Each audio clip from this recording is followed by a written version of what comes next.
Yeah, it's definitely time for me to retwist my hair, but because I'm going somewhere and I want these to look a little bit neater, I'm not going to have time to retwist it all right now. So what I'm going to do, because somebody asked me like, how do I get the back of my hair, the twist to look so neat? I figured this would be a perfect opportunity to show you how I do it. Now, being that even though this is a refresh, I'm not going to have to do a lot of parting because I'm going to take one twist at a time. It would still be the sort of like the same premise of how I twist. I'll show you how I do it wrong and how I do it right, because I've actually discovered when I was doing it wrong, like, no, I need to hold my hair a certain way, because when you're doing the top of your head or the back of your head, because you're like reaching over and you're twisting like this way so you can see, what you're doing is you're twisting the hair in a way that it's crooked, right? So those twists do not look even, like they're not falling even, as if someone was twisting the back of your head like this. So I'm going to show you how I do it so that I get that look of straight down versus, you know, twist going this way and this way. This is the star of the show, my medicine cabinet. Do not judge all the things that I have inside of it,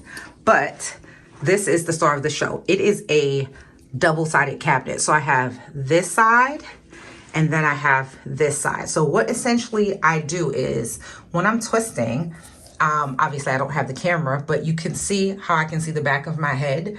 I use this mirror to do this side, and then I use it to see this side. And obviously how you adjust it determines how much you can see when you're twisting.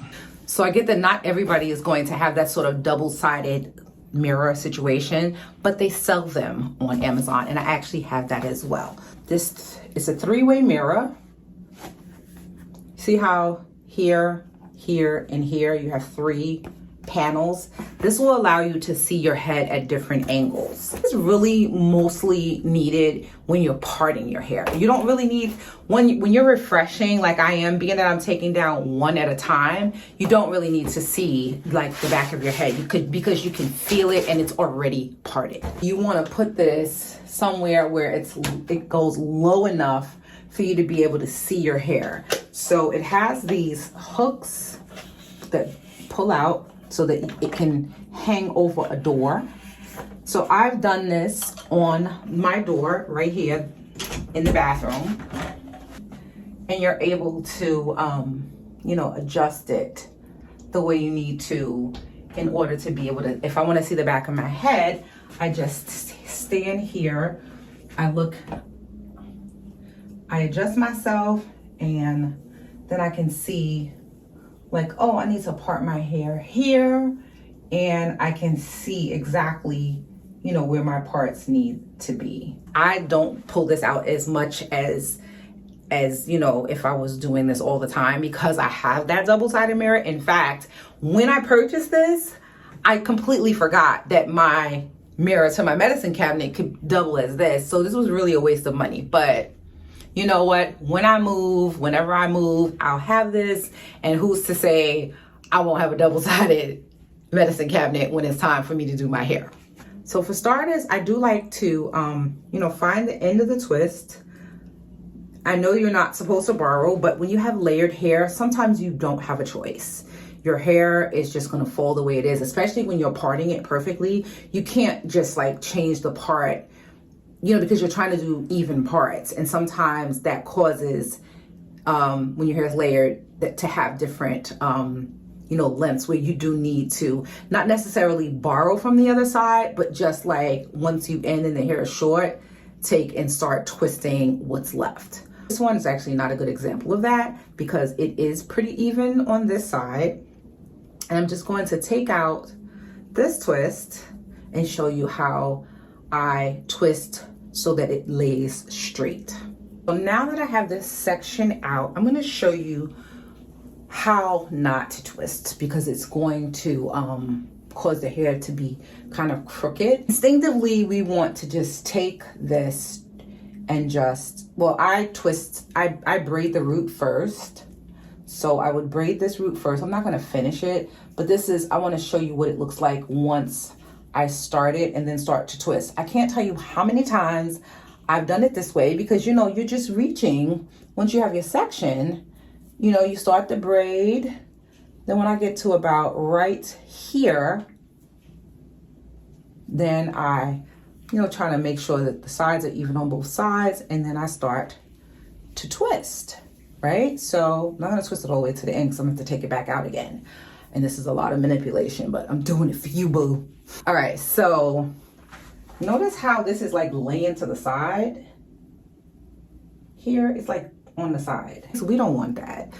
And I've literally done this and then have taken it out, wasted time figuring out like, okay, so how am I gonna twist? So I'm gonna take this out again and show you how I do it the right way. Also, I do use product at my root. And when I use my products, even though this video is not about products, I will show you what I use. When I use my products, I don't want to like have it set in this sort of like crooked position, and then I got to take it out, and then I have to use more product. It's just too much. So I now twist in a different way so that, and this goes for like the entire back of my head. Once I get to the front, I'm just a little bit more aware. For starters, let's go with what I actually put on my roots. I use Aunt Jackie's Hold Tight Braid and Twist Gel. It's not really a gel, it's more like a pomade. But I love this stuff so much. Like, it is the best for keeping these twists looking very neat. Get the root, and I kind of like really like massage it in. I do as much as possible. And instead of just reaching out, starting here, twisting, braiding and then twisting, what I do is I start this way, and I underhand braid instead of overhand braid.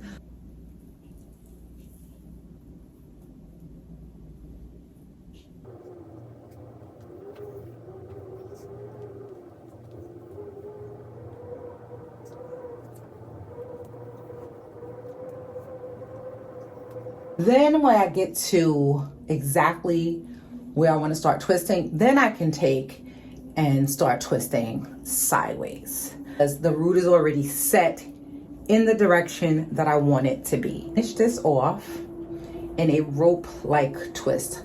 Basically, I twine, cross, twine, cross, twine, cross. Now, I know a lot of people say they don't like this way.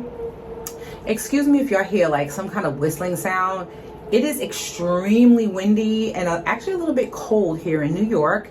And because I live in a high rise, the vent is just picking up all of the wind. I'll leave that much untwisted. And then the star of the show, guys. Oof. The star of the show, Deanna's Sealant Butter. Now, if you order this from her, sometimes it comes looking white, sometimes it comes looking yellow. I think it's because of the butters that she's using. I think it does have some shea butter in it. It could be she's, maybe using white shea butter sometimes, yellow shea butter sometimes. But I put a thick layer. Like, you see how like that's so thick. When I tell you this is allowing me to retain so much length, I get zero breakage. The reason why is because I will apply that sealant butter to every single twist every 3 days. I found my sweet spot. My sweet spot is every 3 days, because what happens is if you don't, or if I don't, if you have any hair like mine, maybe you can relate. If I don't, this starts to curl up and it starts to get a little bit bushy and it starts to dry out. And because it starts to dry out, then what happens is when I try to like detangle it or take it down, it's knotting. My ends of my hair start to knot after about 3 days. That's just how it is. So I discovered just simply smooth that end sealant on there. If I want to extend that a day or so, I add a little bit of flaxseed gel. So just a little bit to the ends. And I'm just showing you it like this. I don't do the flaxseed gel one twist at a time. I wait until I'm completely done, and then I will just grab a bunch of twists, pour the flaxseed gel, and smooth my ends. And this creates a very, very slight gel cast on the end, because flaxseed gel has a small amount of hold, not like regular gel. But it allows me to keep my ends super, super smooth so that I get no breakage. So now look at how this twist is laying. And that's how I do every single twist in the back of my head. I will demonstrate one more because I'm not sure if you could actually see. And then once I'm done, I'll come back and I'll show you exactly what these twists look like. Very, very neat after I've touched them up. And by the way, the reason this looks so good, you see that? It's very moisturized. I still have some of that in sealant on that I put on like a couple days ago, but this time I laid on the flaxseed gel, which allowed it to stay smooth even longer. I've got about this much new growth. It's been about 3.5 weeks. And I'm going to refresh this set all together completely in about another week. But when you refresh it, it allows it to go just a little bit longer. I can't go much past 3.5 to 4 weeks, because otherwise what happens is all these hairs are getting loose. They're coming out of the twist a little at a time, and then it starts to cause some tangling. So I don't know how people get on with like 3 months of mini twist. Like that's not my life. Okay, so this twist is out, and my Aunt Jackie's really working it into the root, and I'm working in the Aunt Jackie's. Really like to use a lot of this at the roots. So then I will split it in the 3 that I want to braid. So the 3 sections, because I'm going to braid it at the root. I've put this over my ear just to get it out of the way. Then I underhand braid. I go under this section. I go under.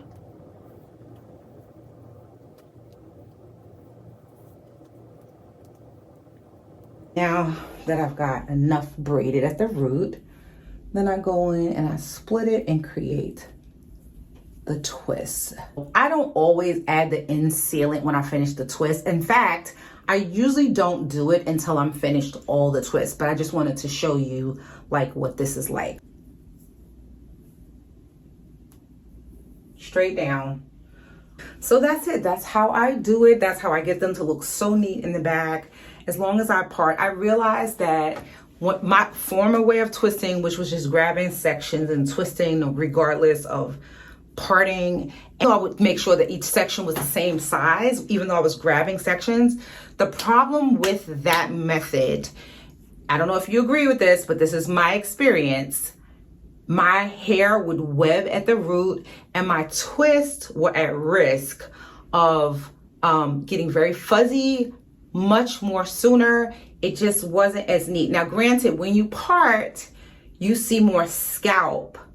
If you have low density hair, maybe you don't want to part, or if you do part, make sure you stagger the twists, you know, so that one is lying between the next. But even still, maybe you just want to grab and go and twist. But for me, I noticed that because I have medium density hair, I can do it this method, part, and don't worry about seeing too much scalp. You do see some, but not too much. Here's a clip of what the twists look like when I first did them. And then you could see here, like I posted this in a short, how, you know, I had all this like lovely movement and the parts were so neat. I was like, y'all did not tell me that parting your twist was gonna be looking real hot like this. Officially finished refreshing the back twist. I'm gonna do some twist around the perimeter, but for the sake of this video, I'm just showing you how I make the twist in the back really neat. So let me just give you a back view.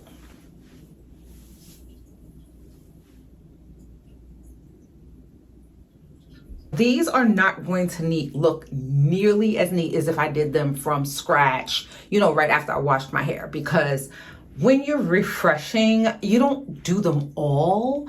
I just take and do the ones that are kind of like on the perimeter, and I did my nape. Like my nape twists are very important to redo because it gets very tangled down there, because that's the finest part of my hair, and it's also the loosest curl pattern. The ones that are in the middle that you can't really see, like you see this is a little bit, this is an old one, there's some old ones in here. Those don't need to be refreshed because the point is not to redo the whole head, it's just to refresh.